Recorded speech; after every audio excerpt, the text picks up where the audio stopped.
Ayan guys, malapit na talaga. Kanina akala ko malapit na, malayo pa pala.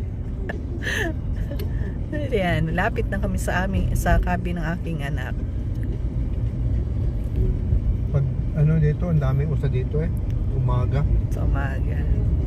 Ayan yung lugar ng papunta sa cabin. Ayan.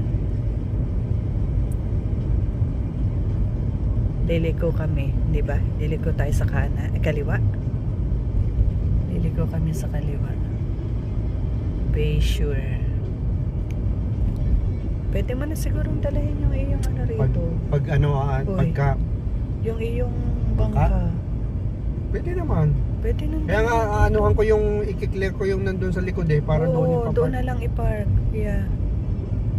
Para pag Ayan yung lake. Ayan, Spruce Sand Resort. Ayan yung lake.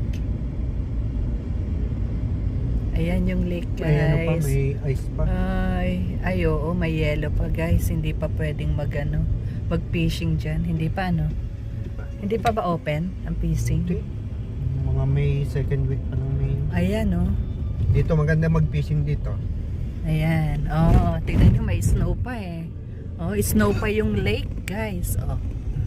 Pakita ko sa inyo. Ayan, Yan, ganyang kalawak yung lake dito. Ayan. Ang lawak ng lake. Ayan, snow pa yung lake. Kala mo yung dagat. Yeah. Kaunti pa lang yung tubig niya. Buo pa siya. Hindi pa pwedeng mag-fishing. Ayan. Pinasyal muna namin kayo dito sa may lake. Bago tayo didiretso sa cabin.